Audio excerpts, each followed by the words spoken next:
Welcome to traditional tea channel. இன்றைக்கி நம்ம பொரி வச்சு தான் ஒரு அல்வா செஞ்சுருக்கேன். இது எப்படி செய்யுதுன்னு வீடியோக்குள்ளே போய் பார்க்கலாம் வாங்க. ஹலோ பஸ், இன்றைக்கி இந்த பொரியும் இந்த வெல்லத்தையும் வச்சு தான் ஒரு டிஷ் பண்ண போகிறேன். இந்த கிண்ணத்தால் 3 கிண்ணம் பொரி போட்டிருக்கேன். அதே கிண்ணத்தால் 1 கிண்ணம் வெல்லம் எடுத்து வச்சுருக்கேன். இப்போ இந்த பொரியை பொரி முழுகிற அளவுக்கு தண்ணி ஊற்றி ஒரு 5 நிமிஷம் ஊற வச்சிடலாம். இந்த தண்ணி ஊற்றிட்டேன், நல்லா அமுத்தி கொடுத்துட்டு ஒரு 5 நிமிஷம் ஊற வச்சுட்டு அப்புறமா பார்க்கலாம். பாருங்கள், பொரி நல்லா ஊறிட்டு நல்லா இதை தண்ணி புழிஞ்சு இந்த மிக்சியில் போட்டுடலாம். கொஞ்சம் தண்ணி இருந்தால் பரவாயில்ல, ரொம்ப தண்ணி வேண்டாம். புழிஞ்சு மிக்சியில் போட்டுடலாம்.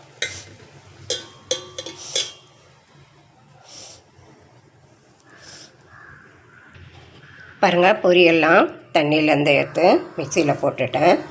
இப்போ கொஞ்சம் அதுலேயே வெல்லத்தையும் போடுறேன்.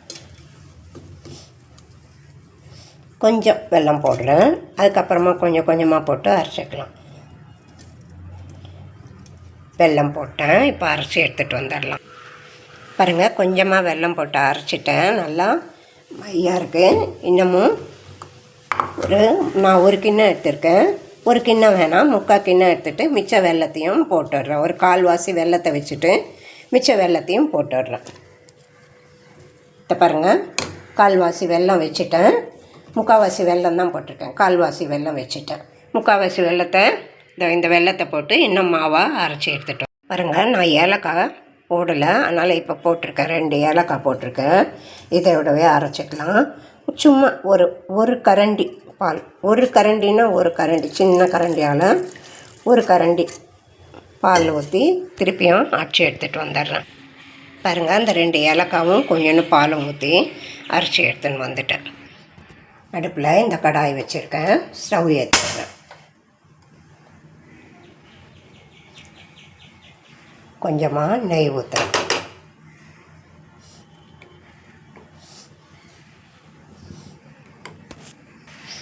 அடுப்பில் நெய் கொஞ்சம் ஊற்றிருக்கேன். இப்போது கொஞ்சோண்டு முந்திரியும் பாதாமும் வெட்டி வச்சுருக்கேன். அதை போட்டு வறுத்து எடுத்துக்கலாம்.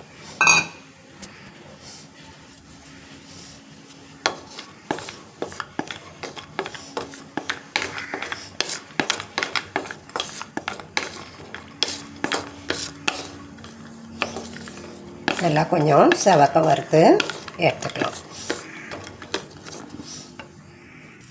முந்திரி நல்லா செவந்துட்டு அடுப்பை ஆஃப் பண்ணிவிட்டு முந்திரியை ஒரு கிண்ணத்தில் எடுத்து வச்சிடலாம். பாருங்கள், முந்திரியெலாம் எடுத்துகிட்டு அந்த நெய்யிலேயே நான் அரைச்சி வச்சதை போட்டுடுறேன். பாருங்கள், அரைச்சி வச்சதெல்லாம் ஊற்றிட்டேன். கொஞ்சோண்டு தண்ணி ஊற்றி மிக்சியாக அலம்பி ஊற்றிட்டேன். இப்போ அடுப்பை ஆஃப் பண்ணி சிம்லேயே வச்சு கிளறிட்டு இருக்கலாம். அடுப்பை ஆன் பண்ணிவிட்டேன். சிம்லேயே வச்சு கலரினே இருக்கலாம்.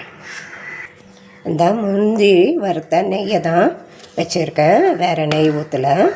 அதே நெய்யில் தான் போட்டு கலரின்னு இருக்கேன். நல்லா திக்கார வரலாம், கலரினே இருக்கலாம். கடாயில் ஒட்டாமல் வரும், அந்த அளவுக்கு கலரிட்டே இருக்கலாம்.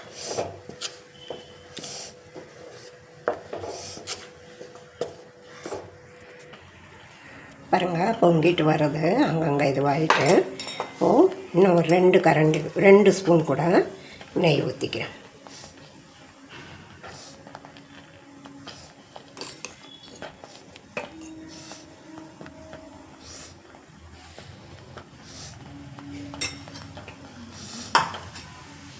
இப்போது கலரி கொடுக்கலாம்.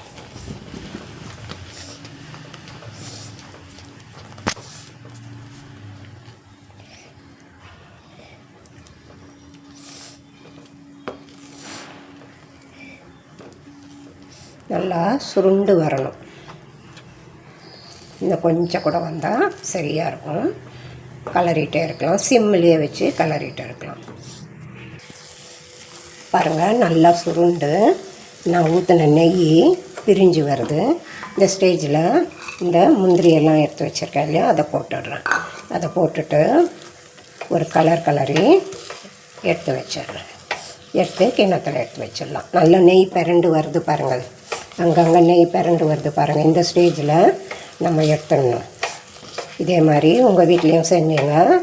எனக்கு லைக் பண்ணுங்கள், ஷேர் பண்ணுங்கள், கமெண்ட்ஸ் பண்ணுங்கள், சப்ஸ்கிரைப் பண்ணுங்கள். தேங்க்யூ.